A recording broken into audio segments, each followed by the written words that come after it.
আল্লাহ তাআলা তার বান্দাদের অন্তর থেকে ইলম উঠায়া নেন না। তবে ইলম কিভাবে আল্লাহ উঠায়া নেয়? ওয়ালাকিন ইয়াকবিদুল ইলমা বিকবদিল উলামা, বরং আল্লাহ তাআলা আলেমদেরকে উঠায়া নিয়ে যাওয়ার মাধ্যমে ইলম উঠায়া নিয়ে যায়। এরপরে নবীজি সাল্লাল্লাহু আলাইহি ওয়াসাল্লাম বলেন, কিয়ামতের আগে ফিতনা বেড়ে যাবে। ফিতনা একের পর এক বিভিন্ন রকমের হরেক রকমের ফিতনা আমাদের সামনে আসতে থাকবে। মানুষেরা এই ফিতনার সাগরে হাবুডুবু খাবে। কিয়ামতের আগে বড় ফিতনাগুলোর মধ্যে সবচাইতে বড় ফিতনা হলো দাজ্জালের ফিতনা। এজন্য দাজ্জাল এই পৃথিবীতে আসার প্রেক্ষাপট ক্ষেত্র আস্তে আস্তে তৈরি হইতেছে। একদল মানুষ দাজ্জালের আগমন এটাকে ত্বরান্বিত করার জন্য পৃথিবীবাসীর মেজাজ তৈরি করতেছে। একটা বিষয় সমাজে প্রতিষ্ঠা করার আগে ওই বিষয়টাকে আগে সমাজের মানুষের কাছে নরমাল বানাইতে হয়। যেমন আজ থেকে 20-25 বছর আগে একটা একই স্কুলে একই ক্লাসের ছাত্রছাত্রী, একই এলাকায় বা পাশাপাশি বাড়ি, ছেলে আর মেয়ে একই স্কুলে পড়ে, একই ক্লাসে পড়ে, বাড়িও পাশাপাশি, এদের ক্লাসের সময়ও তো এক, তাই না? তাইলে স্বাভাবিকভাবে বাড়ি থেকে এরা বাহির হবে একই সময়ে, এটা স্বাভাবিক। এখন কথার কথা, ছেলেটার আগে মেয়েটা বের হয়েছে, পেছনের বাড়ি ছেলের, ছেলেটাও মেয়ের পেছনে পেছনে বের হয়েছে, কারো কোনো উদ্দেশ্য নাই, এমনিতেই দুইজন যাইতেছে স্কুলের দিকে, মেয়েটা সামনে, ছেলেটা 20 হাত পিছনে। মুরব্বী ওই জায়গায় দোকানে বসে বসে দেখছে যে অমুকের বলা আর মেয়ে যাইতেছে, মাইয়া আগে ছেলে পিছনে। ওরা স্কুলে যাওয়ার আগে মুরব্বী গিয়া 2 সন্তানের অভিভাবকের কাছে যায় বলে, মায়েরে কিন্তু ট্যাকেল দিও, বাপ ভালো না, ওর পাশের বাড়ি অমুকের পোলা দেখলাম পিছনে ঘুরঘুর করতেছে। আবার ছেলের বাড়িতে গিয়া অভিযোগ দিয়ে দিছে যে ছেলের বাপ সাপ কিন্তু ভালো না, পাইকা যাইতেছে। কি হয়েছে? দেখলাম অমুকের মেয়ের পিছনে ঘুরঘুর করতেছে। অথচ বলেন ওই 2 জনের মধ্যে কোনো ধরনের কোনো সম্পর্ক, কথাবার্তা কিছু হয়েছে? অথচ এই দৃশ্যটা যে ছেলে মেয়ে একসাথে যাচ্ছে, আমাদের সামাজিকভাবে এই বিষয়টাকেও নেগেটিভ দেখা হতো, পজিটিভ দেখা হইতো। এটা আমাদের অনেকে বলতে পারে এটা তো নিচু মন মানসিকতার পরিচয়। না না, আমাদের সমাজ এতটা রক্ষণশীল ছিল, সমাজের মধ্যে এতটা শালীনতা ছিল, এত সৌন্দর্য ছিল, এই জন্যই এটাকে মুরব্বীরা ভালো দৃষ্টিতে দেখতেন না 20 বছর আগে। এখন কি হয় জানেন? যুবতী কলেজে পড়ে, হাই স্কুলে পড়ে, প্রাইমারিতে পড়ে, মেয়ে ছেলেরে আইনা মার সাথে পরিচয় করে, আম্মু এটা হলো আমার বেস্ট ফ্রেন্ড। কথা বলে না, ঠিক কিনা বলেন? 20 বছর আগে ছেলে মাইয়ার বন্ধু হয়, এইটা যদি শুনতো কেউ ওরে পিড়াইয়া একবারে খোড়া বানায়। অথচ দেখেন কি হলো, ফ্রি মিক্সিংয়ের মাধ্যমে একটা সময় আস্তে আস্তে কি হলো যে ছেলে মেয়ে বন্ধু হইল, মেয়ে মার কাছে আইনা পরিচয় করায় দিচ্ছে, এটা আমার ফ্রেন্ড, এটা আমার বন্ধু। প্রাইমারি থেকে ভার্সিটি লেভেল সব জায়গায় এইটা আছে না নাই বলেন? এর দ্বারা কি হইল, এক সময় যেই জিনিসটা আপনি আমি ঘৃণা করতাম, খারাপ দৃষ্টিতে দেখতাম, এখন ওই সময় যেটা কল্পনাও করি নাই, এখন এটা আমার আপনার সামনে বাস্তব, কিছু বলতে পারি না, ঠিক কিনা? এইভাবেই একটা সময় সমাজ নষ্ট হয়ে যাবে, এভাবেই একটা সময় সমাজ ধ্বংস হয়ে যাবে, এভাবেই একটা সময় আস্তে আস্তে দাজ্জালের যেই ফিতনা, দাজ্জাল আসার প্রেক্ষাপট, অবস্থা, পরিবেশ, এটা ইসলাম বিদ্বেষীরা তৈরি করে ফেলবে। তবে আল্লাহ তাআলা আমাদেরকে সমূলে শেষ করে দেন না আখেরি নবীর উম্মত হওয়ার কারণে। আল্লাহ তাআলা জল স্থলে যে বিপর্যয় দেন, এটা আমাদেরকে সমূলে ধ্বংস করে দেওয়ার জন্য দেন না। আল্লাহ তাআলাও বলেন, যাহারাল ফাসাদু ফিল বাররি ওয়াল বাহরি বিমা কাসাবাত আইদিন নাস লিয়ুযীকাহুম বা'দাল্লাযী আমিলু লাআল্লাহুম ইয়ারজিউন। জল স্থলে যে বিপর্যয়, এটা মানুষের হাতের কামাই। আল্লাহ তাআলা এই বিপর্যয় দেন ধ্বংস করে দেওয়ার জন্য নয়, বরং আল্লাহ তাআলা বলেন লাআল্লাহুম ইয়ারজিউন, এই যে তাদের কর্মের কারণে তাদেরকে যে সাময়িক বিপর্যয়ের স্বাদ আস্বাদন করানো হয়, কেন? লাআল্লাহুম ইয়ারজিউন, যাতে করে তারা ওই পাপের পথ থেকে প্রত্যাবর্তন করে আল্লাহর পথে ফিরে আসে। অগণিত দুরূদ ও সালাম সাইয়্যিদুল আম্বিয়া, আশরাফুল আম্বিয়া, খাতামুল আম্বিয়া, ইমামুল মুরসালিন, রহমাতুল লিল আলামিন, মুহাম্মাদুর রাসূলুল্লাহ সাল্লাল্লাহু আলাইহি ওয়াসাল্লামের উপর। আমি আপনাদের খেদমতে পবিত্র কোরআনুল কারীমের প্রসিদ্ধ একটি সূরা, সূরা লুকমানের শেষ আয়াত ও রাসূল আকরাম সাল্লাল্লাহু আলাইহি ওয়াসাল্লামের অগণিত হাদিস থেকে একটা হাদিস পাঠ করেছি। আল্লাহ তাআলার কাছে তৌফিক চাই, আল্লাহ তাআলা কিছু কথা বলার তৌফিক দেন যেগুলো আমাদের সকলের দুনিয়া এবং আখিরাতের জন্য কল্যাণকর হয়। সকলে জবান খুলে বলি আমিন। আমরা সকলে জানি ইসলামের ভিত্তি হলো 5টি। সাথে সাথে হাদিসের মধ্যে রাসূলুল্লাহ সাল্লাল্লাহু আলাইহি ওয়াসাল্লাম ঈমানের ভিত্তিও জানিয়ে দিয়েছেন। ঈমানের ভিত্তি হলো 6টি। কয়টি? 6টি। স্বাভাবিকভাবে আমরা যখন ছোটবেলায় মক্তবে পড়েছি, আসলে ওই সময়টাতেই আমাদের জীবনের সবচাইতে গুরুত্বপূর্ণ শিক্ষা আমরা মক্তব থেকে অর্জন করেছি। যদিও তখন বুঝি নাই, কিন্তু শিখেছি সবচাইতে দামি বিষয়গুলো। এই পৃথিবীতে সবচাইতে দামি সম্পদ হলো ঈমান। সবচেয়ে দামি সম্পদের নাম কি? জবান খুলে বলেন। যদিও সেটা দেখা যায় না, ধরা যায় না, কিন্তু সবচেয়ে দামি সম্পদ ঈমান, এ ব্যাপারে কোনো সন্দেহ নাই। এই ঈমানের ভিত্তি 6টি। তবে আমরা ছোটবেলায় কালিমা মুখস্থ করতাম, যখন পড়ার শেষে ছুটি দেওয়ার 15-20 মিনিট আগে কোরআন শরীফ পড়ুক আর কায়দা পড়ুক, সিপারা আমপারা যা পড়ে পড়ুক, সবাইকে ছুটি দেওয়ার আগে একত্রে বসিয়ে হুজুর পড়াইতেন। নামাজের জরুরি যে বিষয়গুলো, সূরা ফাতিহা সহ ছোট ছোট সূরাগুলা মুখস্থ করাইতেন, সাথে সাথে কালিমাগুলো মুখস্থ করাইতেন আমাদের। আমরা পড়তাম তখন আমানতু বিল্লাহি ওয়া মালাইকাতিহি ওয়া কুতুবিহি ওয়া রুসুলিহি ওয়াল ইয়াউমিল আখিরি ওয়াল কদরি খাইরিহি ওয়া শাররিহি মিনাল্লাহি তাআলা ওয়াল বা'সি বা'দাল মাউত। এটা কম বেশি মক্তবে যারা গেছে আমরা সবাই পড়ছি, তালে তালে মুখস্থ করছি। ওই সময় হয়তো অনেকে ওই সময় মুখস্থ করছি, অর্থ জানতাম না। কি অর্থ জানলেও মুখস্থ করালেও এই কথাগুলোর গুরুত্ব সম্পর্কে আমরা কিছু বুঝতাম না, কিন্তু এই কথাগুলো ছিল আমাদের জীবনের জন্য সবচাইতে গুরুত্বপূর্ণ কথা। এই জায়গায় যদিও 7টি কালিমা, 7টি বাক্য, ঈমানের ভিত্তি সমূহ এখানে আনা হয়েছে, যদিও 7টা মনে হয়, কিন্তু মূলত 6টা। এই জায়গায় একটা আছে 2 in 1, একের মধ্যে 2। হাদিসের মধ্যে এই কথাগুলো আসছে, আমানতু বিল্লাহি ওয়া মালাইকাতিহি ওয়া কুতুবিহি ওয়া রুসুলিহি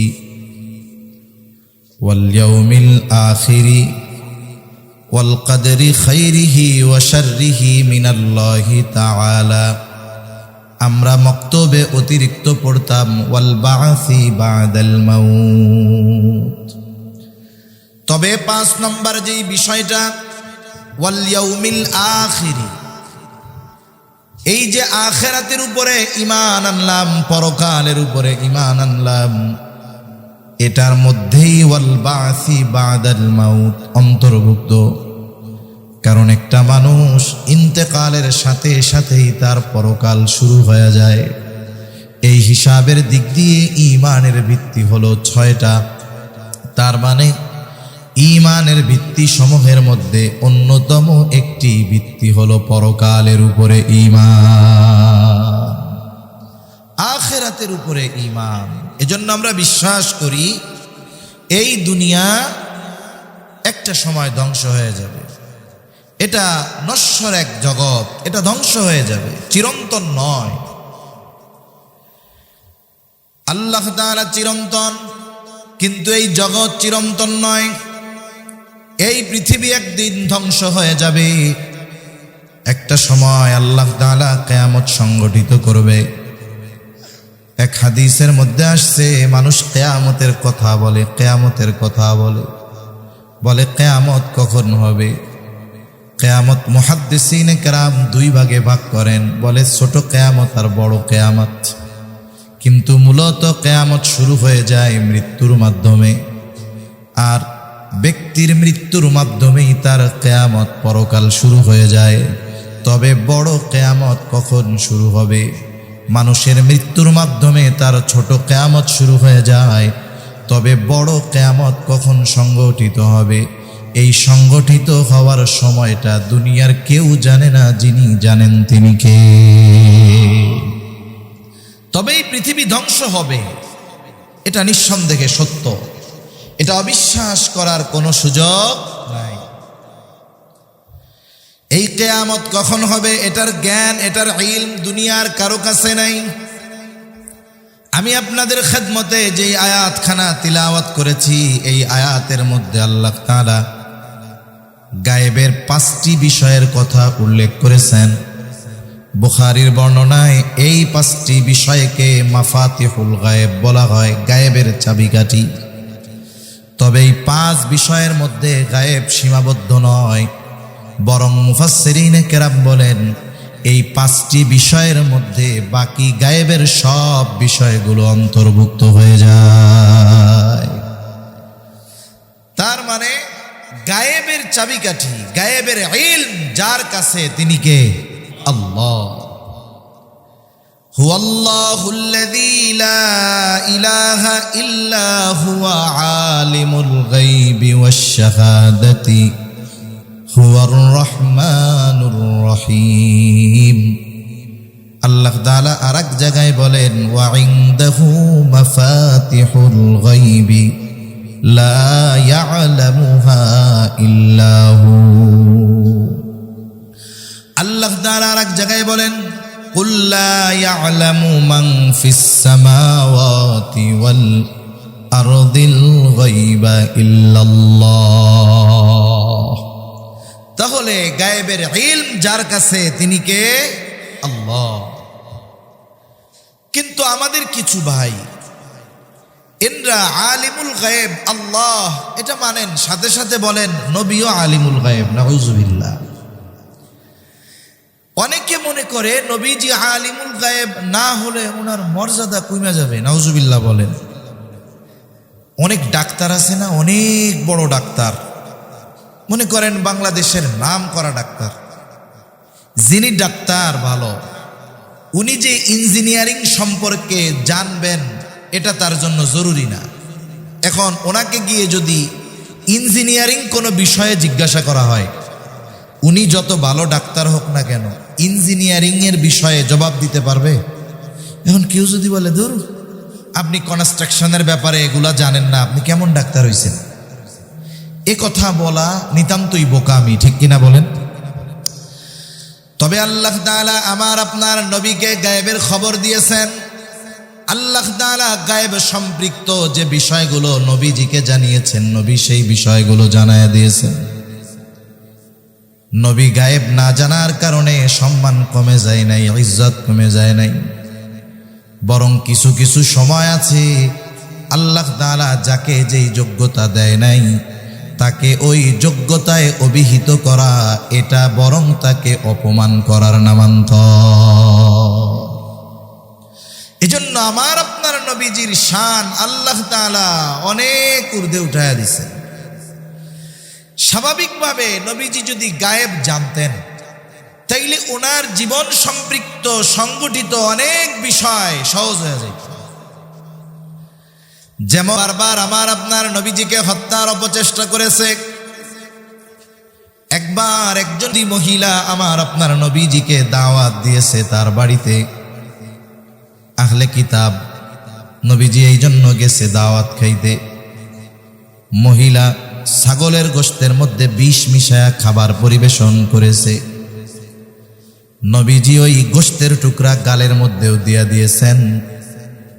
ইতিমধ্যে ওহির মাধ্যমে জানায় দেওয়া হলো, পয়গম্বর এই খাবার আপনারা গ্রহণ করবেন না, এটার মধ্যে বিষ মিশায়া দেওয়া আছে।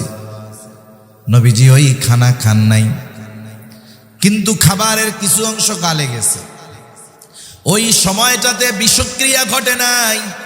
হাদিসের মধ্যে আসছে নবীজি সাল্লাল্লাহু আলাইহি ওয়াসাল্লাম দুনিয়া থেকে যাবার আগে রাসূল সাল্লাল্লাহু আলাইহি ওয়াসাল্লামের কষ্ট হচ্ছিল। তখন তিনি আয়েশা সিদ্দিকা রাদিয়াল্লাহু তাআলা আনহাকে বলেছেন, আয়েশা, ওই যে আমাকে খাবারের সাথে বিষ মিশিয়ে খাওয়ানো হয়েছিল, ওই বিষের প্রভাব আমার মধ্যে ছড়িয়ে পড়েছে, কেমন যেন আমার শিরা উপশিরা ছিঁড়ে যাচ্ছে। নবীজি সাল্লাল্লাহু আলাইহি ওয়াসাল্লাম যদি গায়েব জানতেন, গায়েবের ইলম যদি ওনার কাছে থাকতো, তাইলে নিজেও ওই খাবার গ্রহণ করতেন না, কাউকে খাবার গ্রহণ করতেও দিতেন না। নবীজি সাল্লাল্লাহু আলাইহি ওয়াসাল্লামকে জাদু করেছে লাবিদ ইবনে আসাম। জাদুর প্রভাব নবীজির উপরে পড়ছে। ওই সময় নবীজি ভুলে যাইতেন, মনে হইতো যে এই কাজটা করছে, আবার মনে হইতো যে করেননি। এই প্রভাব কেন, এই বিষয়টা এমন হলো কেন? নবীজি সাল্লাল্লাহু আলাইহি ওয়াসাল্লাম যদি আলিমুল গায়েব হইতেন, তাহলে তিনি বিষয়টা জানা যাইতেন, কিন্তু তিনি জানেন নাই। ওনাকে যে জাদু করা হয়েছে ফেরেশতার মাধ্যমে, আমার আপনার নবীজিকে জানায় দিয়েছেন কে? যখন নবীজি জানতে পারছে, ওই পরিত্যক্ত কুয়ার মধ্যে গিয়া ইহুদি রাসূল সাল্লাল্লাহু আলাইহি ওয়াসাল্লামের চুল নিয়ে একটা ভাঙা চিরুনির মধ্যে 11টা গিট দিয়া জাদু করছে। ওই পরিত্যক্ত কূপে যখন ওইটা খোঁজা হলো, পাওয়া গেল নিচে। এরপরে সূরা ফালাক, সূরা নাস আল্লাহ নাজিল করলেন। নবীজি এক এক আয়াত করে পড়েন, আর এক একটা গিট্টু খুলে যায়। সর্বশেষ গিট্টু খুলে গেল, আর নবীজির উপর থেকে জাদুর সব প্রভাব চলে গেল। সুবহান। তা মূল কথা হলো, নবীজি আলিমুল গায়েব নন, এই কারণে নবীজির সম্মান কি কমে গেছে নাকি? সম্মান কমে নাই। তাহলে বলতেছিলাম যে মাফাতিহুল গায়েব, গায়েবের চাবি একমাত্র আল্লাহ তাআলার হাতে। তিনি জানেন কখন কিয়ামত হবে। ইন্নাল্লাহা ইনদাহু ইলমুস সাআহ, কিয়ামত হবে এটা সুনিশ্চিত, তবে কখন সংগঠিত হবে এটা আমাদের কারো জানা নাই, এটা কোনো নবী রাসূলের জানা নাই। এটার জ্ঞান একমাত্র আল্লাহ তাআলার কাছে আছে যে কিয়ামত কখন সংগঠিত হবে। তবে কিয়ামত সংগঠিত হওয়ার আগে এই সংগঠিত হওয়ার কিছু আলামত পাওয়া যাবে। প্রসিদ্ধ একটা হাদিস আছে, হাদিসে জিবরিল। রাসূল আকরাম সাল্লাল্লাহু আলাইহি ওয়াসাল্লামের কাছে জিবরাইল আলাইহিস সালাম মানবাকৃতিতে এসেছেন সাহাবায়ে কেরামকে দ্বীনের মৌলিক বিষয়গুলো শিক্ষা দেওয়ার জন্য। লম্বা হাদিস। জিবরাইল আলাইহিস সালাম এক একটা প্রশ্ন করেছে, নবীজি জবাব দিছে। এর মধ্যে একটা প্রশ্ন ছিল, আখবিরনি আনিস সাআহ, আপনি আমাকে খবর দেন, আমাকে জানান কিয়ামত কখন হবে। নবীজি সাল্লাল্লাহু আলাইহি ওয়াসাল্লাম এই প্রশ্নের জবাবে বলেছিলেন, এই প্রশ্নের জবাব প্রশ্নকারীর চাইতে আমি ভালো জানি না। তার মানে কিয়ামত কখন হবে জিবরাইল আলাইহিস সালামও জানেন না, নবীও জানেন না। তবে এর কিছু আলামত আছে। জিবরাইল আলাইহিস সালাম জিজ্ঞাসা করলেন, তাহলে কিছু আলামত বলেন, নিদর্শন বলেন। নবীজি তখন নিদর্শনগুলোর মধ্যে একটি নিদর্শন বলেছে যে নগ্ন পদ বিশিষ্ট রাখালগুলো উঁচু উঁচু অট্টালিকা নির্মাণের প্রতিযোগিতা করবে, দাসী তার মনিবকে জন্ম দিবে। এই পরিস্থিতি যখন পরিলক্ষিত হবে, বোঝা যাবে কিয়ামত আর বেশি দূরে নয়। দাসী তার মনিবরে জন্ম দিবে মানে মুহাদ্দিসিনে কেরাম বলেন যে এটা বাস্তবেও এরকম হতে পারে, আবার এমনটাও হতে পারে যে সন্তান মায়ের সাথে দাসীর মতো আচরণ করে। সম্প্রতি সময়ে এইরকম ঘটনা কম না, অনেক দেখা যায়। সন্তান যেই মা গর্ভে ধারণ করছে, কত কষ্ট করে দুধ পান করাইছে, নিজের শখ আহ্লাদ সব বাদ দিয়ে সন্তানরে বড় বানাইছে। একটা সময় এই সন্তান সম্পদের মালিক হয়েছে, বিবাহ শাদী করছে, এখন এই মা তার অধীনে দাসী নয়, বরং দাসীর চাইতেও কষ্টে আছে, ঠিক কিনা বলে? এর দ্বারা হতে পারে মায়ের সাথে সর্বোচ্চ খারাপ আচরণ শুরু করবে সন্তানেরা। আবার এই যে নগ্নপদ বিশিষ্ট রাখালগুলো উঁচু উঁচু অট্টালিকা নির্মাণের প্রতিযোগিতা দিবে, অনেক সময় এটাকে আমরা উন্নতি অগ্রগতি বলে মনে করি, আসলে এটা কিয়ামতের অন্যতম আলামত। আপনাদের সমাজে আমাদের সমাজে কম বেশি অনেক এরকম আছে, কোনো উপার্জন নাই, কিচ্ছু নাই, শিক্ষাগত যোগ্যতা নাই, ঠিকমতো নিজের নামটাও লিখতে পারে না, কিন্তু অল্প কিছুকাল আগেও পায়ে দেওয়ার জুতা ছিল না, এখন দেখা যায় ঢাকা চট্টগ্রামে 2-4টা বাড়ি হয়ে গেছে। এইগুলো হওয়া, এটা বুঝতে হবে কিয়ামত নিকটবর্তী হয়ে গেছে। এগুলো কিছু আলামত। সাথে সাথে আমি আপনাদের খেদমতে যে হাদিসখানা পাঠ করছি, বুখারীর একটা হাদিস, রাসূলুল্লাহ সাল্লাল্লাহু আলাইহি ওয়াসাল্লাম এই হাদিসের মধ্যে বলেন, আবু হুরায়রা রাদিয়াল্লাহু তাআলা আনহু থেকে বর্ণিত, লা তাকুমুস সাআহ হাত্তা ইউকবাদাল ইলম। 6টা বিষয়ের কথা নবীজি সাল্লাল্লাহু আলাইহি ওয়াসাল্লাম এখানে উল্লেখ করেছেন। নবীজি জানায় দেন, এই 6টি বিষয় সংগঠিত হওয়ার আগে কিয়ামত সংগঠিত হবে না। তার মানে কিয়ামতের আগে এই বিষয়গুলো হবে। 1 নাম্বার, নবীজি সাল্লাল্লাহু আলাইহি ওয়াসাল্লাম বলেন, লা তাকুমুস সাআতু হাত্তা ইউকবাদাল ইলম, বলে কিয়ামতের আগে ইলম উঠায়া নিয়ে যাওয়া হবে, ইলম উঠিয়ে নিয়ে যাওয়া হবে। এখন কি এমন হবে নাকি যে ঘুমায় আসি রাতের বেলা, সকালে ওইটা দেখবো কোরআন শরীফ একটাও নাই, ঘুমায় আসি সকালে উঠলাম ওইটা দেখলাম হাদিসের কিতাব একটাও নাই, অথবা পাতাগুলো কালো কালি দিয়ে লেখা ছিল এখন সাদা হয়ে গেছে, এরকম কিছু বলে না। আর এক হাদিসের মধ্যে নবীজি সাল্লাল্লাহু আলাইহি ওয়াসাল্লাম বলেন, আল্লাহ তাআলা তার বান্দাদের অন্তর থেকে ইলম উঠায়া নেন না। তবে ইলম কিভাবে আল্লাহ উঠায়া নেয়? ওয়ালাকি ইয়াকবিদুল ইলমা বিকবদিল উলামা, বরং আল্লাহ তাআলা আলেমদেরকে উঠায়া নিয়ে যাওয়ার মাধ্যমে ইলম উঠায়া নিয়ে যায়। এজন্য বলা হয় মাউতুল আলেম কামাউতিল আলম। একজন আলেমের মৃত্যু মানে জগতের মৃত্যু, পৃথিবীর মৃত্যু।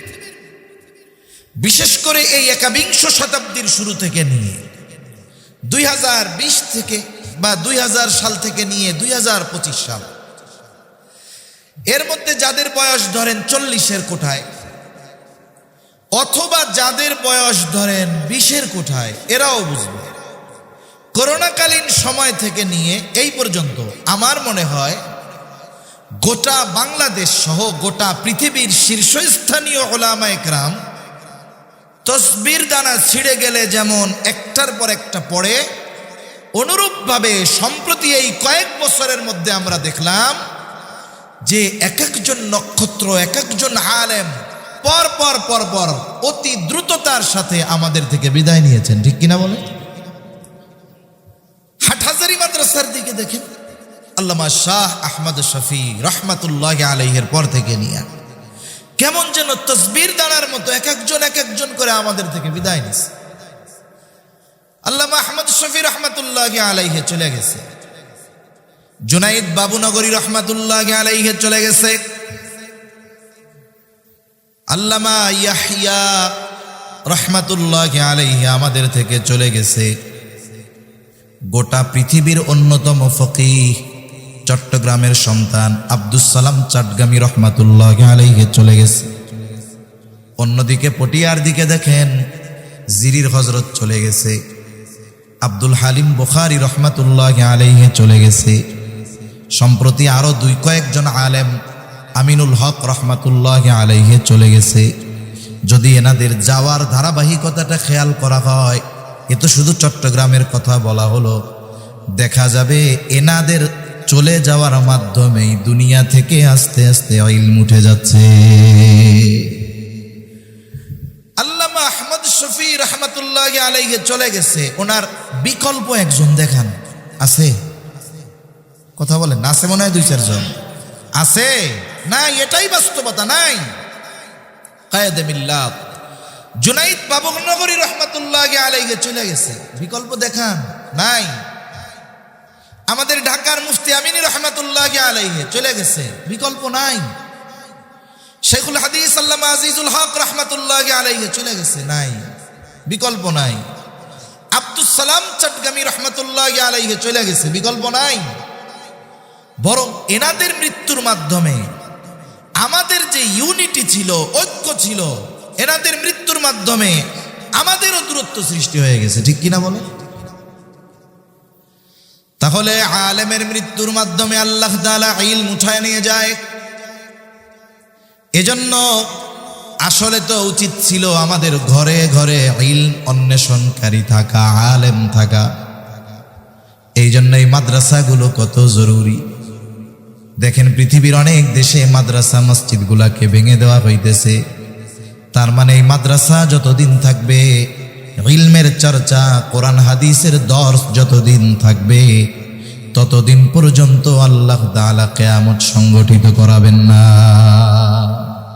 কারণ এখান থেকে, মাদ্রাসাগুলা থেকে যদি ওই রকম মুহাক্কিক আলেম হয়, ইলমের হেফাজত হবে।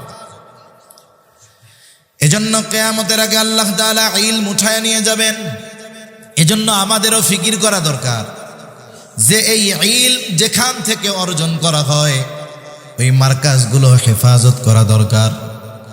যারা ইলম অর্জন করে আমাদের তাদের খাদেম হওয়া দরকার, তাদের সহযোগিতা করা দরকার।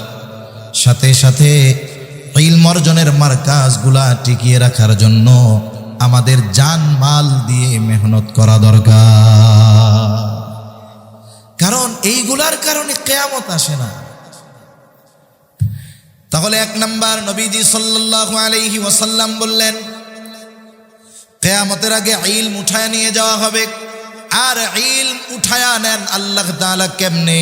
বলে কিতাব উঠায়া নিয়ে যাবেন না, সিনার থেকে কেড়ে নিয়ে যাবেন না, বরং আল্লাহ তাআলা আলেমদেরকে উঠায় নেওয়ার মাধ্যমে ইলম উঠায়া নিয়ে যাবেন। একটু চিন্তা করে দেখেন, এক সময় যারা গাছতলায় বৈশা কিতাব লিখছে, বাসতলায় বৈশা, গাছতলায় বৈশা কিতাব লিখছে, আমরা পাঁচতলায় বৈশা ওনাগো লেখা বুঝি না। উনরা লিখছে যেটা, এটা বোঝার জন্য আমাদের ব্যাখ্যা গ্রন্থ দরকার হয়। অনেক সময় এমনও হয় ওই ব্যাখ্যা গ্রন্থ বোঝার জন্য আরেকটা ব্যাখ্যার দরকার হয়। তাহলে ওই মানুষগুলোর ইলম কি ছিল? সুদূর অতীতে না, নিকটবর্তী অতীতের মানুষগুলোর ইলম কি ছিল? এজন্য এই 21 শতাব্দীর শুরু, আমার মনে হয় দুনিয়া থেকে ইলম উঠায়া নিবেন যে আল্লাহ তাআলা যেই পদ্ধতিতে, এই পদ্ধতির সর্বোচ্চ বিষয়টা আমাদের নজরে আসতেছে এই 21 শতাব্দীতে। ধারাবাহিকতার সাথে বুজুর্গ আলেমরা চলে যাচ্ছেন, আর তারা চলে যাওয়ার পর তার স্থানে মূলত বসানোর জন্য বিকল্প আমরা কাউরে পাইতেছি না। এজন্য আমাদের কি করা দরকার? একে তো মুহাক্কিক আলেম তৈরি করার জন্য ফিকির করা দরকার। দ্বিতীয়, যারা এখনো দুনিয়ায় আছে এদের যথাযথ কদর করা দরকার। এদের সুদীর্ঘ হায়াত কামনা করে আল্লাহর কাছে দোয়া করা দরকার। এখন যারা আছেন মুরব্বী, এজন্য আমাদের দোয়ার মধ্যে আমরা তাদের জন্য দোয়া করব যে আল্লাহ এই সমস্ত বুজুর্গ মুহাক্কিক আলেমদেরকে আপনি দীর্ঘ হায়াত দান করেন। এনারা আমাদের জন্য সম্পদ।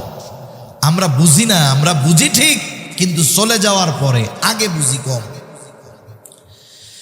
এরপরে নবীজি সাল্লাল্লাহু আলাইহি ওয়াসাল্লাম বলেন, ওয়াতাকসুরাজ জালাজিলু, জালজালা বেড়ে যাবে, ভূমিকম্প বেড়ে যাবে, সম্প্রতি সময়ে ভূতত্ত্ববিদ যারা তারা বারবার ভূমিকম্পর সংবাদ আমাদের দেয়।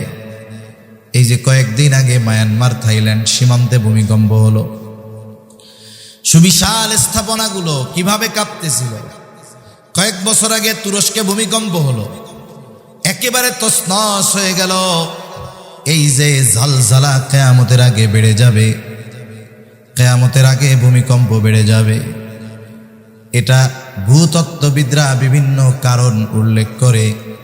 তবে এই ভূমিকম্প হওয়ার অন্যতম যেই কারণগুলো, এর মধ্যে অন্যতম একটি কারণ হলো সমাজে পাপ বেড়ে যাওয়া, গুনাহ বেড়ে যাওয়া, পাপ বেড়ে যাওয়া। সম্প্রতি সময়ে পাপ বাড়ার হার এত বেশি, উচিত তো ছিল এই সমস্ত ভূমিকম্প এগুলো থেকে যেন উম্মত রেহাই পায়, এজন্য পাপ কমানোর ব্যবস্থা করা, ঠিক কিনা বলেন? কিন্তু আফসোস, এক দল তো দলবদ্ধভাবে নেমেছে পাপকে রাষ্ট্রীয়ভাবে বৈধতা দিয়ে সমাজে প্রতিষ্ঠিত করার জন্য, ঠিক কিনা বলেন? এজন্যই তো উলামায়ে কেরাম চুপ থাকতে পারে না। এই যে হেফাজতে ইসলাম বাংলাদেশের আহ্বানে মে মাসের ৩ তারিখ ঐতিহাসিক সরওয়ার্দী উদ্যানে যেই মহাসমাবেশের আহ্বান করা হয়েছে, কেন? আমরা সাধারণ মানুষ ওই ইসলাম বিদ্বেষীদের চক্রান্তের গভীরতা আমরা উপলব্ধি করতে পারি না। অনেক আলেমরা আমরাও এটার খোঁজ খবর রাখতে পারি না। কিন্তু যেই সমস্ত উলামায়ে কেরাম দূরদৃষ্টি সম্পন্ন, ওনারা এইটা দূরদৃষ্টির কারণে বুঝতে পারে এই জায়গায় কোনো কিছুর ঘাপলা আছে। এর আগে যতগুলো গভর্নমেন্ট গেছে, আগের যত গভর্নমেন্ট গেছে, এক এক গভর্নমেন্টের সময় ইসলাম বিদ্বেষী একটা দুইটা আইন বাস্তবায়ন করার প্রচেষ্টা করছে।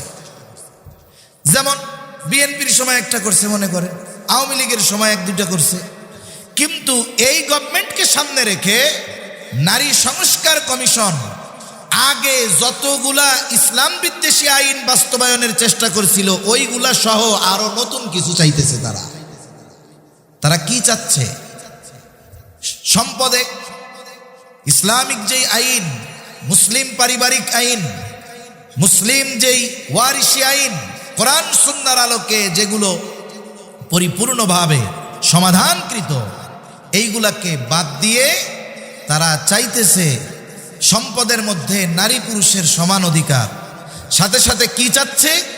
আবার ইসলামকে কটাক্ষ করতেছে কেমনে? বলে রাষ্ট্র যেহেতু একটি ইহক জগতিক বিষয় আর ধর্ম যেহেতু পরলৌকিক বিষয়, বলে ইহজগতিক কোনো বিষয় পরলৌকিক বিষয় দিয়ে পরিচালিত হতে পারে না। নাউজুবিল্লাহ বলেন। তার মানে এক কথায় ইসলামকে তারা ইনিয়ে বিনিয়ে অস্বীকার করতেছে। এ কথার গভীরতা কত, এটা যদি আমরা বুঝতে পারতাম। একজন সরলমনা মুসলমান নামাজ কালাম যে নাও পড়ে, কমপক্ষে লা ইলাহা ইল্লাল্লাহ মুহাম্মাদুর রাসূলুল্লাহ বিশ্বাস করে, এতটুকুর উপরে তার বিশ্বাস, ও ঘরে বসে থাকতো না, ও প্রতিবাদী হয়ে ময়দানে নেমে যাইতো, ঠিক কিনা বলো? সাথে সাথে আরো কিছু জঘন্য বিষয় আছে। রাষ্ট্রের কাজ কি? রাষ্ট্রের কাজগুলার মধ্যে অন্যতম একটি কাজ হলো যেই সমস্ত মানুষগুলা মৌলিক অধিকার থেকে বঞ্চিত, খাদ্য, বস্ত্র, চিকিৎসা, বাসস্থান, এগুলোর ব্যবস্থা যাদের নাই, বৈধভাবে তাদের এই ব্যবস্থাগুলো করা, ঠিক কিনা? এজন্য হযরত ওমর রাদিয়াল্লাহু তাআলা আনহু বলতেন, সুদূর ফুরাতের তীরে একটা কুকুরও যদি খাবারের অভাবে মারা যায়, এটার জন্য আমাকে কিয়ামতে আল্লাহর কাছে জবাবদিহিতার কাঠগড়ায় দাঁড়ানো লাগতে পারে। এখন যদি রাষ্ট্রে কোনো মানুষ অভাবের কারণে, দরিদ্রতার কারণে সে যদি অন্যায়ের পথে চলে যায়, বলেন তো এই দায় ভার থেকে রাষ্ট্রীয় দায়িত্বশীল যারা, তারা এড়াতে পারে নাকি? পারে না। আমাদের সমাজে অভাবের কারণে অনেক মানুষ পাপাচারে জড়িয়ে যায়। আমার আপনার পাশে আমরা অনেক। আবার এক হাদিসের মধ্যে আসছে, কাদাল ফাকিরু আইয়াকুনা কুফরা, দরিদ্রতা মানুষকে কুফরি পর্যন্ত পৌঁছায় দেয়।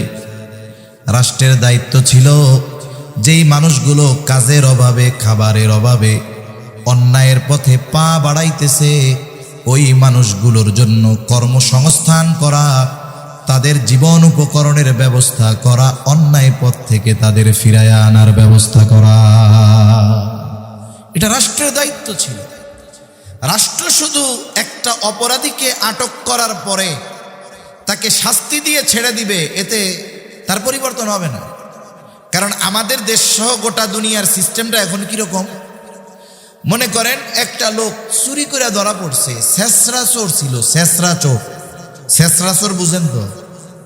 এইগুলা মানুষের বাড়ি যায় বড় কিছু চুরি করে না, বাঙ্গা একটা বালতি লয়া ওই হাটাজারি নিয়ে বেচে দিব বাঙ্গাড়ির দোকানে। শহরে আছে 2 তলায় কাপড় নাইড়া রাখছে, পুরাতন কাপড়, বাঁশের লাঠি দিয়া ওইটারে বাইর করে সেকেন্ড হ্যান্ড মার্কেটে যায় বিক্রি করে দেবে। পুরাতন কাপড়ের মার্কেটও আছে। এই যে শেষরা চোর, ওরে পিটানি দিয়ে দেওয়া হয়েছে জেলখানায়। ও জেলখানায় গিয়া সোহবত পাইছে হলো ডাকাতের। বলেন তো এই জেলখানায় গিয়া 6 মাসে তার প্রমোশন হবে নাকি ডাউন হবে? ও করতো শেষরা চুরি, জেলখানায় 6 মাস ডাকাতের সোহবতে থাইকা এবারও ডাকাতি শিখে আসছে। এবার কি করে, বলে রাতের বেলা গ্রুপ নিয়ে এই রাস্তার মধ্যে গাছ ফেলায় গাড়ি ঠেক দিয়ে ডাকাতি করে। আবার ধরা গেছে, এবার আবার ওরে জেলখানায় পড়ছে। কারণ এবার আর একটু ডেঞ্জারাস, এইবার রাখছে গ্যাংস্টারদের সাথে, যারা বড় বড় নেতাদের বড় বড় নেতাদের হাতিয়ার হিসাবে ব্যবহার হয়, এইগুলার সাথে থাইকা মোটামুটি রাজনীতি শিখে আসছে। এইবার বাইর হইয়া অমক ভাইয়ের ডাইন হাত হয়ে গেছে, আবার জেলখানায় ঢুকছে। এইবার পরের বার বার হইয়া মাশাল্লাহ নির্বাচন করে এমপি হয়ে গেছে। এজন্য আমাদের দেশে সম্ভ্রান্ত রাজনীতিবিদ আপনাদের চট্টগ্রাম অঞ্চলে কিছু আছে, কিন্তু অন্যান্য অধিকাংশ অঞ্চলে যারা রাষ্ট্রীয় ক্ষমতায় বসে এমপি হয়, মন্ত্রী হয়, ওদের জীবনের ব্যাকগ্রাউন্ড দেখা যায় এক সময় রেল লাইনের লোহা চুরি করে বেড়াইতো, ঠিক কিনা বলেন? তাহলে কি হইল? এই অপরাধীগুলোকে আপনি জেলে দেওয়ার মাধ্যমে অপরাধ থেকে দূর করতে পারেন নাই, বরং আরো বড় অপরাধী বানাইছে। এজন্য আমাদের কি দরকার ছিল, বলে ও অপরাধে কেন জড়াইল, এই কারণটা আগে বের করা। কেন অপরাধে জড়াইছো? যদি এই প্রশ্ন অধিকাংশ অপরাধীকে করা হয়, ও বলবে আমার অভাব। এখন রাষ্ট্র হোক আর সমাজের মানুষ হোক, 10 জন মিলে যদি জাকাতের টাকা দিয়া তারে একটা অটো কিনা দেয়, অটো রিক্সা, সাথে সাথে 10,000 টাকা দিয়া পাঠায় দিল 3 চিল্লায়, কারণ ওর চারিত্রিক পরিবর্তনের দরকার আছে। 3 চিল্লায় চলে গেল, 60,000 টাকা দিয়া অটো কিনলো, 10,000 খরচ, আর 10,000 ওর অনুপস্থিতিতে পরিবারের খরচ। এই যে 4টা মাস ভালো মানুষদের সাথে থাকবে, একটা অভ্যাস গড়ে উঠবে। এইবার আসার পরে আপনার মাদ্রাসার মুহতামিম সাহেবের হাত দিয়া রিক্সার চাবিটা বুঝাইয়া দেন, সবাই মিলে দোয়া করেন, চুরি টুরি করিস না, তুই উপার্জন কইরা খা। তাহলে কি হলো? একটা মানুষ, একটা পরিবারকে আমরা সম্মিলিত প্রচেষ্টার মাধ্যমে অপরাধ থেকে বাঁচাতে পারলাম, দ্বীনের পথে আনতে পারলাম। রাষ্ট্ররও এই দায়িত্বটা ছিল, যখন কেউ পাপের পথে পা বাড়াবে, অন্যায়ের পথে পা বাড়াবে, কেন সে পাপের পথে গেল, এই পাপের পথে কেন গেল কারণটা বের করে, আর যেন তার পাপের পথে না জানানো লাগে, এই ব্যবস্থা করার দায়িত্ব ছিল রাষ্ট্রের। উল্টা কি করতেছে? বলে যারা পতিতাবৃত্তিকে নিজেদের জীবন উপকরণ উপার্জনের মাধ্যম বানায় নিছে, এই মহিলাগুলাকে শ্রমিকের মর্যাদা দিতে হবে, এই দাবি নারী কমিশন করতেছে। একে তো কাজটা ঘৃণিত, অবৈধ এক কাজ, সামাজিকভাবে সকল ধর্মীয় দৃষ্টিকোণ থেকে, মানবিক দৃষ্টিকোণ থেকে, শরীয়তের দিক থেকে এই রকম একটা অন্যায়কে বৈধতা দেওয়ার সর্বোচ্চ প্রচেষ্টা তারা করতেছে। তারা বলতে চাচ্ছে এই কাজের সাথে যারা লিপ্ত, এটা তাদের শ্রম, এজন্য শ্রমিকের মর্যাদা দিতে হবে, তাদেরকে বৈধতা দিতে হবে। অথচ দরকার কি ছিল? এই কর্মের সাথে লাখো নারী জড়িত নাই, একটু খোঁজ খবর নিয়ে নারীদের জন্য নিরাপদ কর্মসংস্থানের ব্যবস্থা করে, কাউকে হস্তশিল্প শিক্ষা দিয়ে, কাউকে যে যে বিষয়টা পারে এটা শিক্ষা দিয়ে একটা উপার্জনের রাস্তা যদি ধরিয়ে দেওয়া হয়, এই পথে কোনো নারী স্বেচ্ছায় সদিচ্ছায় পা বাড়াবে না, এটা নিঃসন্দেহে বলা যায়, ঠিক কিনা বলে। কিন্তু কি করতেছে? এই অবৈধ কাজগুলাকে বৈধতা দেওয়ার অপচেষ্টা চলতেছে, তাও আবার শরীয়তকে ডিনাই করে, ইসলামকে তুচ্ছ করে। এখন বলেন তো, আপনার আমার জীবন থাকতে ইসলামের ব্যাপারে এত বড় আঘাত আসবে, আর যার অন্তরে যাররা পরিমাণ ঈমান আছে সে চুপ করে বসে থাকবে, এটা হতে পারে না, ঠিক কিনা বলে। সে আবু বকরের কথা বলতে হবে, আয়ানকুসুদ্দিন ওয়া আনা হাইয়ুন, আমি বাইচা থাকবো আর দ্বীনের ক্ষেত্রেই ত্রুটি হবে, এটা ঈমানদার কখনো মেনে নিতে পারে না, ঠিক কিনা বলে। এজন্য পাপ যত বাড়বে, যখন আযাব গজব আসবে, এই কারণে কোন বুজুর্গ এই আযাব থেকে বাদ যাবে না, তার উপরে এই মুসিবত পড়বে। এজন্য সমাজে ওরা চেষ্টা করে পাপ অন্যায়কে বৈধতা দিয়ে পাপাচার বাড়ানোর, আর আমাদের মিশন হলো এই পাপ থেকে মানুষকে ফেরাতে হবে। ভৌগোলিক যত কারণ থাকুক না কেন, এই জালজালা কিয়ামতের আগে বেশি হবে, আর এই জালজালা ভূমিকম্প হওয়ার অন্যতম কারণ হলো পাপ। কারণ যখন জমিনের উপরে কেউ আল্লাহর নাফরমানি করে, পাপাচারে লিপ্ত হয়, জমিন তখন আল্লাহ তাআলার কাছে বলে, আল্লাহ আপনি আদেশ দেন আমি একে গ্রাস করে নেই। জমিন সহ্য করতে পারে না আল্লাহর নাফরমানি। এজন্য মাঝে মধ্যে কম্পন দিয়ে আমাদেরকে আল্লাহ সতর্ক করে দেয়। মূলত আমরা তো শ্রেষ্ঠ নবীর শ্রেষ্ঠ উম্মত, আমাদের শ্রেষ্ঠত্বের কারণও কিন্তু ভালো কাজের আদেশ, অসৎ কাজের নিষেধ, এই কারণে আমাদের শ্রেষ্ঠত্ব। কুনতুম খায়রা উম্মাতিন উখরিজাত লিন্নাস, কুনতুম খায়রা উম্মাহ উখরিজাত লিন্নাস, তোমরা হইলা শ্রেষ্ঠ উম্মত, তোমাদেরকে মানুষের কল্যাণের জন্য বের করা হয়েছে। কিসের মধ্যে কল্যাণ? তা'মুরুনা বিল মা'রুফ ওয়া তানহাউনা আনিল মুনকার, ভালো কাজের আদেশ, অসৎ কাজের নিষেধ। আর এই অসৎ কাজের নিষেধের সাথে কিন্তু আমাদের ঈমানের সম্পৃক্ততা রয়েছে। এজন্য নবীজি সাল্লাল্লাহু আলাইহি ওয়াসাল্লাম বলেন, মান রাআ মিনকুম মুনকারান ফালইয়ুগাইয়িরহু বিয়াদিহি ফাইল্লাম ইস্তাতি' ফাবিলিসানিহি ফাইল্লাম ইস্তাতি' ফাবিকলবিহি ওয়া যালিকা আযআফুল ঈমান। এই যে অন্যায়গুলো আমরা দেখতেছি, আমাদের কি করণীয়? অসৎ কাজের বাধা প্রদান করা, এটা ঈমানের সাথে সম্পৃক্ত বিষয়। এজন্য নবীজি সাল্লাল্লাহু আলাইহি ওয়াসাল্লাম বলেন, মান রাআ মিনকুম মুনকারান ফালইয়ুগাইয়িরহু বিয়াদিহি, যদি কেউ কোনো অসৎ কাজ, মন্দ কাজ দেখে, কি করবে? আল্লাহ যদি তারে ক্ষমতা দেয়, ওই কাজটাকে সে পরিবর্তন করে দিবে, শুধু থামায়া দিলে হবে না। ফালইয়ুগাইয়িরহু বিয়াদিহি, আল্লাহ তারে ক্ষমতা দিয়েছে নিজ হাতে ওই পাপটাকে দমন করে পাপের জায়গায় বিকল্প ভালো কাজ সে প্রতিষ্ঠা করবে, পরিবর্তন করে দিবে। তাইলে মন্দর বিকল্প যেটা, সেটা হলো ভালো। তার মানে আপার ক্লাসের ইমানদার যারা, যাদের এই ক্ষমতা আছে মন্দ কাজ বন্ধ করে ভালো কাজ প্রতিষ্ঠা করা, তাদের মন্দ কাজ দেখলে মুখ দিয়ে বাধা দিলে হবে না, বরং তাদেরকে ওই মন্দ কাজ থেকে মানুষকে নিবৃত করে, মন্দ কাজ বন্ধ করে ওই জায়গায় ভালো কাজকে প্রতিষ্ঠা করতে হবে।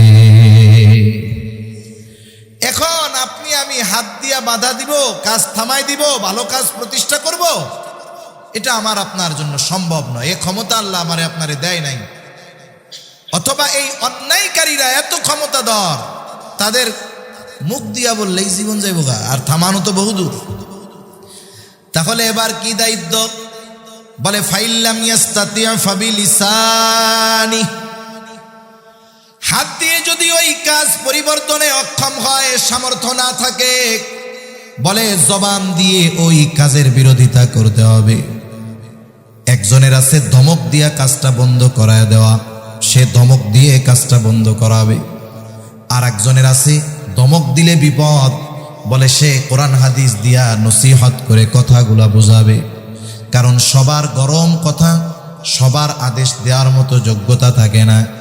যার জবান দিয়ে যেই পদ্ধতিতে বাধা দেওয়ার ক্ষমতা আছে, সে জবান দিয়ে সেই পদ্ধতি থেকে, সেই পদ্ধতিতে মানুষগুলাকে মন্দ কাজ থেকে নিবৃত রাখার চেষ্টা করবে। মনে করেন সমাজের একজন সমাজপতি অন্যায় করতেছে, তার বাবা বা তার সিনিয়র যারা, বড় যারা, তারা তারা ধমক দিতে পারবে, এই কাজটা তুমি করো না। কিন্তু আপনার মসজিদের ইমাম সাহেব উনি তো আর পারবে না। উনি যদি সমাজপতির ধমক দেয়, ওনার জান নিয়ে টানাটানি বাঁধবে। উনি কি পারবে? উনি হয়তো ওনার জায়গা থেকে কমপক্ষে জুমার দিন ওই ক্ষতিকারক বিষয়গুলো নিয়ে কোরআন সুন্নাহর আলোকে উনি এই কাজটার বিরোধিতা করবে।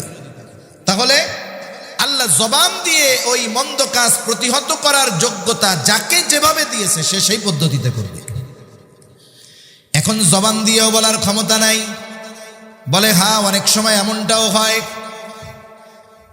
মাঝে মধ্যে আমরা দেখি গভর্নমেন্ট বলে মাদকের বিরুদ্ধে জিরো টলারেন্স, মাদকের বিরুদ্ধে জিরো টলারেন্স। অনেক সময় আমাদের ঢাকাতে মসজিদগুলাতে গভর্নমেন্টের পক্ষ থেকে বলা হয় একটু মাদক বিরোধী বয়ান করেন হুজুর। অনেক এলাকায় এমন ঘটনা ঘটছে, ইমাম সাহেব মাদক বিরোধী বক্তব্য দেওয়ার কারণে, খুতবা দেওয়ার কারণে, বয়ান করার কারণে ইমাম সাহেবকে একাকী পেয়ে ছুরিকাঘাতে হত্যার অপচেষ্টা করা হয়েছে। এইরকম পরিস্থিতিও আছে। উনি নির্দিষ্ট কাউকে টার্গেট করে বলেন নাই, স্বাভাবিক মাদকতার ক্ষতি নিয়ে কোরআন সুন্নাহর থেকে আলোচনা করেছেন। এতেই ওই জালেমের গায়ে কথাগুলো তীরের মতো বিদ্ধ হয়ে গেছে। আছে না অনেক সময় এরকম? এক মজলিসে কাউরে উদ্দেশ্য করে বলতেছে না, এমনিই বলতেছে, কিন্তু ওই দোষগুলো যার মধ্যে আছে দেখবেন তার মধ্যে অটোমেটিক চুলকানি শুরু হয়ে যায়। এই যে আমারই মনে হয় কইতেছে। এখন ওই 1 তুলার গোডাউন থেকে তুলা চুরি হয়েছে। কি চুরি হয়েছে? তুলা চুরি হয়েছে। এখন চোররে তো ধরতে পারে না। এখন কাজী সাহেব সবাই রে ডাকছে, আর এটাও নিশ্চিত যে এই উপস্থিত জনতার মধ্যে তুলা চোর আছে, কোনো সন্দেহ নেই। যাই হোক, উনি কথার মধ্যখানে এমনি এক সময় বলতেছেন যে আমি তো তুলা চোররে দেখতেছি। কই কই যে মাথার মধ্যে তুলা। এখন যে চুরি করছে আসলে মাথায় তুলা নাই, ও তো চিন্তা করছে আমি তো চুরি করছি, মাথাটা নিচু করে এরকম ঝাড়তেছে। কই যে ধর ওইটাই চোর। তার মানে উনিও ঢিল ছুটছে কিন্তু আন্দাজে, বুঝেন নাই? কিন্তু কথাটা তো চোরের গায়ে যায় লাগছে। যে চুরি করে নাই ওর মাথায় তো তুলা থাকবে না, ও তো হাতও দেয় না।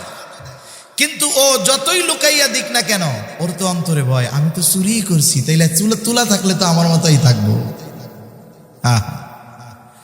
এজন্য অনেক সময় এমন হয়, দরদ দিয়ে ইমাম খতিবরা বলে, কোরআন হাদিস দিয়ে দরদের সাথে বলে, আক্রমণাত্মক ভঙ্গিতে না, হৃদয় উজাড় করে বলে, ভাই মাদকতার সাথে না জড়াই। এই নরম কথাটাও অনেক সময় সহ্য হয় না। এদেশের অনেক আলেম, অনেক খতিবকে ওই জালেমদের অস্ত্রের আঘাতে রক্তাক্ত হতে হয়, ঠিক কিনা? এখন এই মুখ দিয়ে বলার মতো অবস্থা নাই। সর্বশেষ কি করব? ফাইল্লাম ইয়াস্তাতি' ফাবিলিসানি ফাইল্লাম ইয়াস্তাতি' ফাবিকলবি। এখন জবান দিয়ে বাধা প্রদানেও সে অক্ষম, বলে সে হৃদয় দিয়ে এটার বিরোধিতা করবে। এই জন্য অনেক সময় অনেক সমাজে এমন আছে, গোটা সমাজের মানুষ পাপাচারে লিপ্ত, কিন্তু একজন নেককার মানুষ তাদের মধ্যে আছে, সে তাদেরকে বাধাও দিতে পারে না, মুখ দিয়াও বলতে পারে না, কিন্তু সে অন্তরে অন্তরে এই কাজটার বিরোধিতা করে। এখন এইখানে যত অন্যায় সংগঠিত হোক না কেন, সে তাদের ওই কর্মের বিরোধিতা করার কারণে সে যে তাদের দলে নাই এ ব্যাপারে কোনো সন্দেহ নাই। এই কারণে তার দায়বদ্ধতা নাই, সে তাদের দলভুক্ত হবে না, কারণ সে তো অক্ষম। মনে করেন এলাকায় একটা গুনার কাজ হবে, যে কোনো এক বিষয়কে কেন্দ্র করে নাচ গানের আয়োজন করবে। এখন এই সব অপরাধমূলক গুনার কাজ সংগঠিত করার জন্য একজন নেতৃত্ব স্থানীয় লোকের দরকার হয়। এটা ধর্মীয় নেতৃবৃন্দ না, এটা রাজনৈতিক নেতৃবৃন্দদের বেশি প্রয়োজন হয়। ওই এলাকার নেতা আছে, এখন নেতার তো অনুমতি লাগবে, নাইলে তো ওনাদের আর পাওয়ার হবে না, এ কাজ করা সম্ভব হবে না। নেতা আছে কোথায়? বলে হজের সফরে গেছে গা। কোথায় গেছে? কথা বলে না। কোথায় গেছে? হজে গেছে। এখন আছে কোথায়? কয় বাইতুল্লাহ তাওয়াফ কইরা বসছে, 2 রাকাত নফল পইড়া জমজম পান করবে, বৈশা দোয়া করতেছে, এর মধ্যে ফোন গেছে। এখন তো অনেকে বাইতুল্লাহ যায়, এরা যে হজ উমরা করতে যায় না ছবি তুলতে যায় আল্লাহ ভালো জানে। একটা জিনিস সবচেয়ে খারাপ লাগে, তাওয়াফ করার সময় তো আছে, সব সময় আছে এগুলা। এরপরে যখন রাসূল সাল্লাল্লাহু আলাইহি ওয়াসাল্লামকে সালাম জানানোর জন্য যাবে, একটু চিন্তা করেন, নবীজি সাল্লাল্লাহু আলাইহি ওয়াসাল্লাম রওজা মুবারকে জীবিত, হায়াতুন নবী, এ ব্যাপারে তো আহলে সুন্নাত ওয়াল জামাত আমরা একমত, ঠিক না? তার মানে ওইখানে গিয়ে যখন সালাম দেওয়া হয়, আমরা সরাসরি নবীজিকে সালাম দিই, হে আল্লাহর রাসূল আপনার উপরে শান্তি বর্ষিত হোক। আচ্ছা বলেন তো, আপনি একজন সম্মানিত ব্যক্তি, আপনারে যদি কেউ মোবাইল টিপা টিপা ছবি তুলতে তুলতে কয় আসসালামু আলাইকুম, কেমন আছেন, আপনার দিক তাকাইলো না, ছবি তুললো, আপনার দিক ঠিক মতো কথাও বললো না, সালাম দিল আসসালামু আলাইকুম হুজুর ভাই কেমন আছে, বলেন তো এইরকম যদি কেউ সালাম দেয় আপনারে, এই সালাম দেওয়ার মাধ্যমে আপনি নিজের সম্মানিত মনে করবেন, নাকি ওই ব্যক্তি আপনাকে অপমান করতেছে এমনটা মনে হবে? যেখানে স্বয়ং সালামের জবাব মুহাম্মাদুর রাসূলুল্লাহ সাল্লাল্লাহু আলাইহি ওয়াসাল্লাম সরাসরি দেন, ওই জায়গায় যে মানুষ কেমনে মোবাইল নিয়ে এইরকম দেয় আর কয়, ওইদিকে তাকায়ও না, আসসালাতু আসসালামু আলাইকা ইয়া রাসূলুল্লাহ, আসসালাতু আসসালামু আলাইকা ইয়া রাসূলুল্লাহ, ক্যামেরার দিক তাকায় আছে, ভিডিও করতেছে, রওজা মোবারক এরকম নিয়ে সেলফি মারতেছে। আমার মন চায় তখন হাতগুলো যদি কাইটা দেওয়া যেত সবচেয়ে ভালো হইত। তা যাই হোক, নেতা কোথায় আছে? বলে বাইতুল্লাহর সামনে আছে, ইহরামের কাপড় পইরা। কর্মীরা ফোন দিছে, ভাই আপনি তো দেশে নাই, আমরা তো পোলাপান মিলা একটা অনুষ্ঠান করতে চাইছিলাম, এরকম সাংস্কৃতিক অনুষ্ঠান। এদের সাংস্কৃতিক অনুষ্ঠান মানে অশ্লীলতায় ভরপুর। এই তো এই করবো, নাচ গান হবে, একটু মেলা হবে। এখন আপনি না কইলে তো আমরা করতে পারি না। কয়ে আমি নাই, তাতে কি হয়েছে, তোরা করে ফেলা। এখন ওরা নাচ গান সব ওনার অনুপস্থিতিতে করছে, কিন্তু বলেন তো উনি বাইতুল্লাহ থাক আর যেখানেই থাক, ওনার সমর্থন আছে না নাই? উনি কেমন যেন এই পাপের কাজে অংশগ্রহণ না করেও ইনি এই পাপের কাজের সাথে শামিল। কেন? ওই মন্দ কাজে ওনার সমর্থন থাকার কারণে, উনি যেখানেই থাকুক না কেন। অনুরূপভাবে একজন ব্যক্তি এমন পরিবেশে বসবাস করে, চতুর্দিকে অন্যায়, বাধা দেওয়ার ক্ষমতা নাই, না হাত দিয়ে না জবান দিয়ে, কিন্তু এই কর্মগুলার সাথে তার সমর্থন নেই। সে হয়তো একাকী আল্লাহর কাছে বলে, আল্লাহ আমি অক্ষম, আমি তো এদের থামাইতে পারি না, কিন্তু এদের কাজগুলার পক্ষে আমি নাই। বলে ওর কানে গানের আওয়াজ আসতেছে, এরপরেও কেমন যেন সে ওইখানে অনুপস্থিত ব্যক্তির ন্যায়। কেন? কারণ সে তো এই কাজের সমর্থন দেয় নাই। এক কথা থেকে অনেক দূর চলে গেলাম। রাসূল সাল্লাল্লাহু আলাইহি ওয়াসাল্লাম বলতেছে, যদি জবান দিয়ে বাধা দেওয়ার ক্ষমতা না থাকে, অন্তর দিয়ে এটার বিরোধিতা করতে হবে। ওয়াযালিকা আযআফুল ঈমান, আর এটা হলো দুর্বল ঈমানের পরিচয়।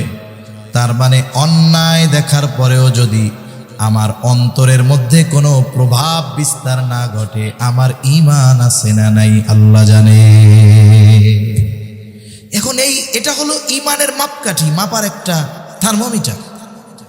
বায়ু মাপার, বাতাসের চাপ মাপার যেমন ব্যারোমিটার আছে, ঈমান মাপার একটা মিটার এই হাদিসটারে বলা যায়। যে আমি অন্যায় দেখার পরে আমার হাত দিয়ে বাধা দেওয়ার ক্ষমতা আছে, ওইটারে থামায়া দেওয়ার পরিবর্তন করার ক্ষমতা আছে, আমি দিলাম না, আমার ইমানে সমস্যা আছে। আমার এই কাজকে থামিয়ে পরিবর্তনের ক্ষমতা নাই, কিন্তু জবান দিয়ে বিরোধিতা করার ক্ষমতা আছে, আমি করি নাই, আমার ইমানে সমস্যা আছে। জবান দিয়ে বাধা দেওয়ার ক্ষমতা নাই, কোনোভাবে বলারই আমার ক্ষমতা নাই। আমি যদি এটাকে দিল থেকে এর বিরোধিতা না করি, তাহলে আমার আপনার ইমানের অবস্থা কোথায় একটু চিন্তা করেন। এজন্য অনেক সময় ইমানি বিষয়ের দাবিতেও আমরা নিজেদের মতানৈক্যকে প্রাধান্য দিই।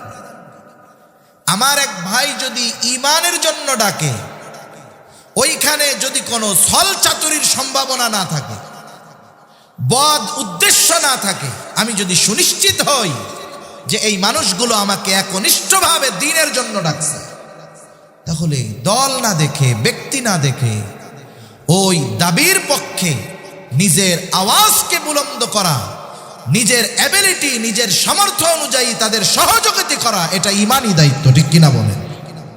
এই জন্য মনে রাখতে হবে, ইমানি বিষয় নিয়ে আমরা কখনো এমনটা করব না যে কারা ডাকলো, কারা, এসব কোনো কিছুর মধ্যে আমরা যাব না।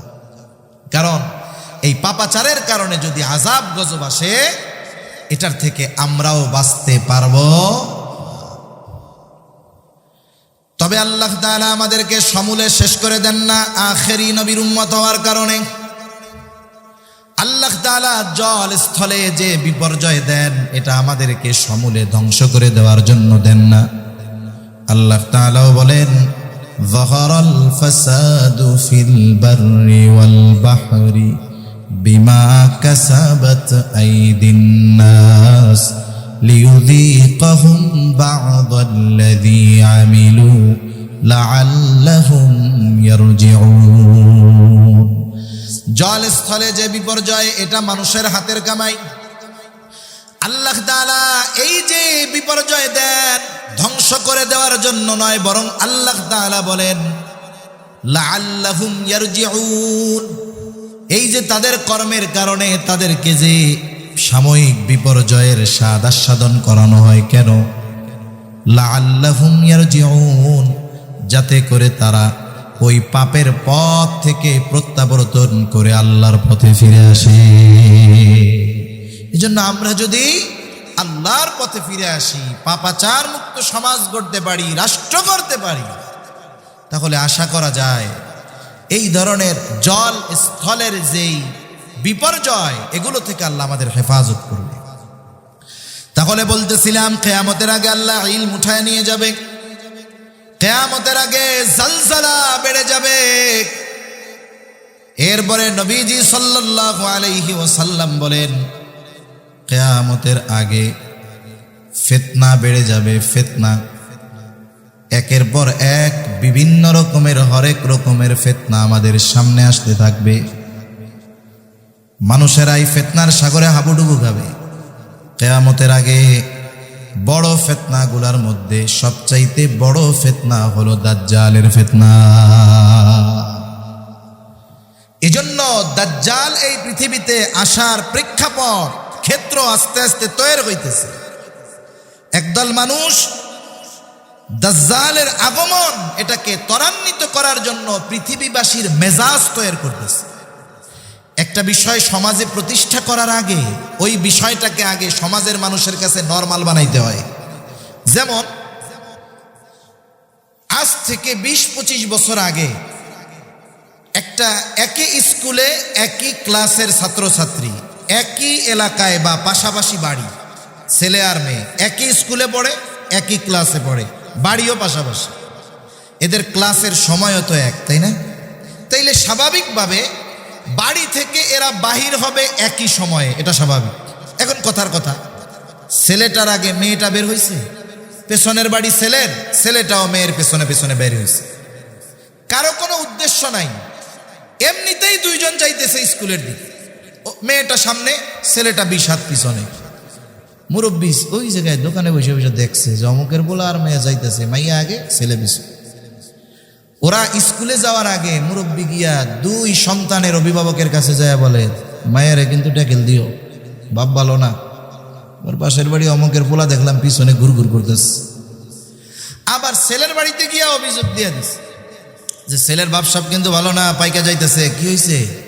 দেখলাম অমুকের মেয়ের পিছনে ঘুরঘুর করতেছে। অথচ বলেন ওই দুইজনের মধ্যে কোনো ধরনের কোনো সম্পর্ক, কথাবার্তা কিছু হয়েছে? অথচ এই দৃশ্যটা যে ছেলে মেয়ে একসাথে যাচ্ছে, আমাদের সামাজিকভাবে এই বিষয়টাকেও নেগেটিভ দেখা হতো, পজিটিভ দেখা হইতো। এটা আমাদের অনেকে বলতে পারে এটা তো নিচু মন মানসিকতার পরিচয়। না না, আমাদের সমাজ এতটা রক্ষণশীল ছিল, সমাজের মধ্যে এতটা শালীনতা ছিল, এত সৌন্দর্য ছিল, এই জন্যই এটাকে মুরব্বীরা ভালো দৃষ্টিতে দেখতেন না 20 বছর আগেও। এখন কি হয় জানেন? যুবতী কলেজে পড়ে, হাই স্কুলে পড়ে, প্রাইমারিতে পড়ে, মেয়ে ছেলেরে আইনা মার সাথে পরিচয় করে, আম্মু এটা হলো আমার বেস্ট ফ্রেন্ড। কথা বলে না, ঠিক কিনা বলেন? 20 বছর আগে ছেলে মাইয়ার বন্ধু হয়, এইটা যদি শুনতো কেউ রে পিড়াইয়া একবারে খোড়া বানায়। অথচ দেখেন কি হলো, ফ্রি মিক্সিংয়ের মাধ্যমে একটা সময় আস্তে আস্তে কি হলো যে ছেলে মেয়ে বন্ধু হইল, মেয়ে মার কাছে আইনা পরিচয় করায় দিচ্ছে এটা আমার ফ্রেন্ড, এটা আমার বন্ধু। প্রাইমারি থেকে ভার্সিটি লেভেল সব জায়গায় এইটা আছে না নাই বলেন? এর দ্বারা কি হইল, এক সময় যেই জিনিসটা আপনি আমি ঘৃণা করতাম, খারাপ দৃষ্টিতে দেখতাম, এখন ওই সময় যেটা কল্পনাও করি নাই, এখন এটা আমার আপনার সামনে বাস্তব, কিছু বলতে পারি না, ঠিক কিনা? এইভাবেই একটা সময় সমাজ নষ্ট হয়ে যাবে, এভাবেই একটা সময় সমাজ ধ্বংস হয়ে যাবে, এভাবেই একটা সময় আস্তে আস্তে দাজ্জালের যেই ফিতনা, দাজ্জাল আসার প্রেক্ষাপট, অবস্থা, পরিবেশ, এটা ইসলাম বিদ্বেষীরা তৈরি করে ফেলবে। এজন্য আমাদের আমল কি? আল্লাহ রাসূল সাল্লাল্লাহু আলাইহি ওয়াসাল্লাম শিখায় গেছেন প্রতি জুমার দিন কমপক্ষে সূরা কাহাফের 10 আয়াত আমরা তিলাওয়াত করব। জীবনে যেমন শ্বাস প্রশ্বাস জরুরি, নেওয়াও জরুরি, ছাড়াও জরুরি, ঠিক কিনা বলেন? এটাকে একটা জীবনের পার্ট বানায় ফেলব। আমরা চেষ্টা করব প্রত্যেক ঘরে সবাই যেন কমপক্ষে এই 10টা আয়াত যেন মুখস্থ থাকে। এই 10টা আয়াত এমন পাওয়ার, এই 10 আয়াতের বরকতে আল্লাহ তাআলা দাজ্জালের ফিতনা থেকে আমাদের হেফাজত করবে ইনশাআল্লাহ। যেই 10 আয়াত দাজ্জালের ফিতনা থেকে হেফাজত করতে পারে, তাইলে দাজ্জালের আগের ফিতনাগুলো থেকেও আশা করা যায় আল্লাহ তাআলা আমাদের হেফাজত করবে ইনশাআল্লাহ। ওয়া তাকারাবাজ জামান, সময় সংকুচিত হয়ে যাবে। হাদিসের মধ্যেও আসছে যুগ হবে বছরের মতো, বছর হবে মাসের মতো, মাস হবে সপ্তাহের মতো, সপ্তাহ হবে দিনের মতো, আর এক একটা দিন হবে কেমন যেন এক একটা ঘন্টার মতো। এখনকার সময় খুব দ্রুত চলে যাইতেছে, কিয়ামতের আগে হবে, আর আমরা এখন বাস্তবে সেটা দেখতেছি। এরপরে কি হবে? নবীজি সাল্লাল্লাহু আলাইহি ওয়াসাল্লাম বলেন হারজ বেড়ে যাবে, হত্যাকাণ্ড বেড়ে যাবে। এক সাহাবী জিজ্ঞাসা করে, ইয়া রাসূলুল্লাহ সাল্লাল্লাহু আলাইহি ওয়াসাল্লাম, আমরা তো প্রতি বছর অনেক মুশরিক হত্যা করি। নবীজি বললেন হারজ দ্বারা উদ্দেশ্য হলো পারস্পরিক তথা নিজেরা নিজেদের মধ্যে হত্যাকাণ্ড বেশি বেশি ঘটাবে।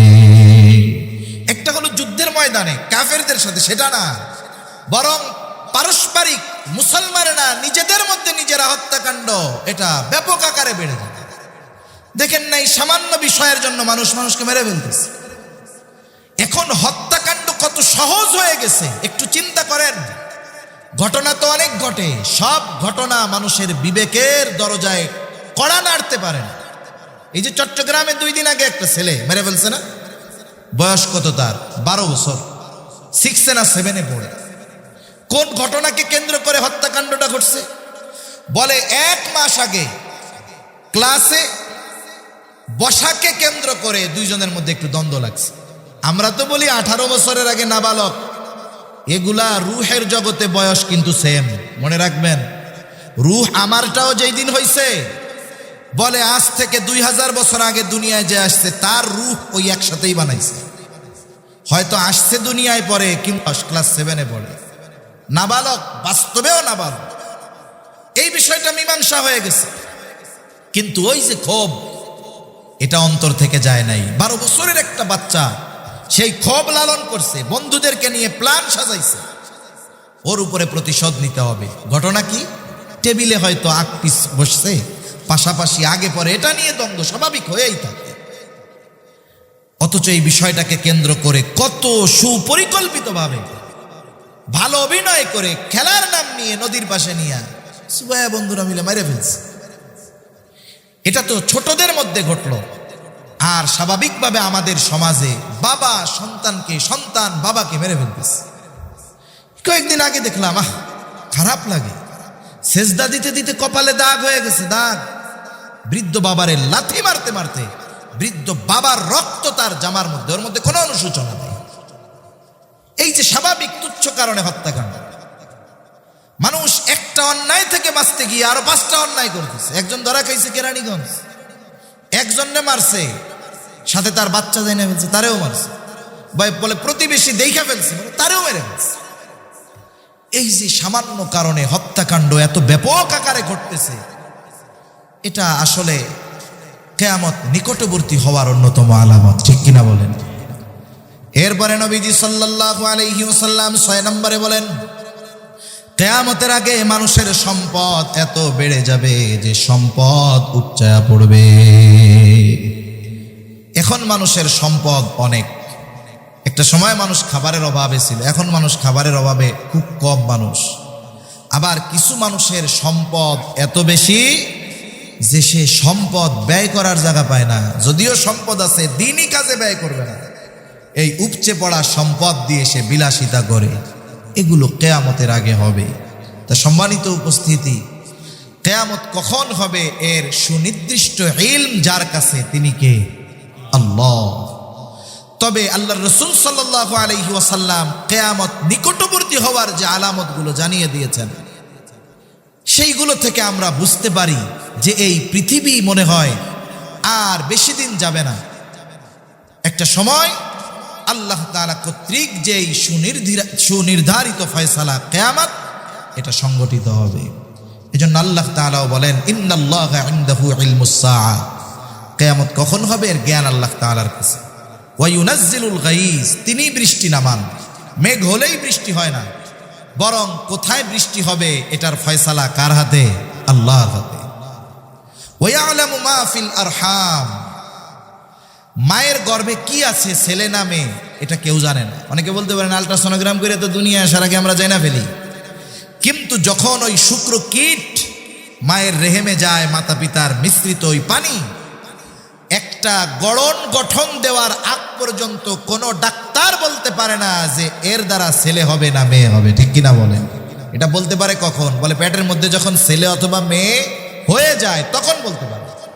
কিন্তু এর আগে যখন শুধু রক্তপিণ্ড থাকে, একটা মাংসপিণ্ড থাকে, জমাট বাঁধা রক্ত থাকে, ওই সময় পৃথিবীর কোনো বিজ্ঞান বলতে পারবে না যে আল্লাহ তাআলা এর দ্বারা ছেলে বানাবে নাকি মেয়ে বানাবে। এজন্য মায়ের গর্ভে মূলত ছেলে হবে না মেয়ে হবে জানে কে? আল্লাহ। কেউ জানে না আগামীকাল সে কি উপার্জন করবে। মানে আজকে আমি এই অবস্থায় আছি, আগামীকাল আমার অবস্থা কি হবে এটা আমরা কেউ জানি না। অনেকেই জানতো না, কেউ জানতো না যে আজকে আমি রাত সিংহাসনে আছি, পরের দিন সকালে আমাকে পালায়ে চলে যেতে হবে, এটা উনিও জানতো না, ঠিক কিনা বলেন? এরপরে আল্লাহ তাআলা বলেন, কোন জমিনে কোথায় তার মৃত্যু হবে কেউ জানে না। অনেক সময় দেখা যায় আমাদের দেশের মানুষ ইন্তেকাল হয় প্রবাসে, অন্য দেশের মানুষ ইন্তেকাল হয় এই জায়গায়, দেশেই আছে গেছে দাওয়াতি সফরে, মৃত্যু হয়েছে আর এক জায়গায়। এই বিষয়গুলো যদিও 5টি বিষয় মাফাতিহুল গায়েব বলা হয়, যদিও 5টি বিষয়, কিন্তু সমস্ত গায়েবের মূল এই 5 বিষয়ের মধ্যে চলে আসছে। আল্লাহ সুবহানাহু ওয়া তাআলা আমাদেরকে এই বিষয়গুলোর উপরে যথাযথ বিশ্বাসী হওয়ার তৌফিক আল্লাহ দান করেন। সকলে বলি আমিন। ওয়া আখিরু দাওয়ানা আলহামদুলিল্লাহি রাব্বিল আলামিন। আসসালামু আলাইকুম ওয়া রাহমাতুল্লাহি ওয়া বারাকাতুহু।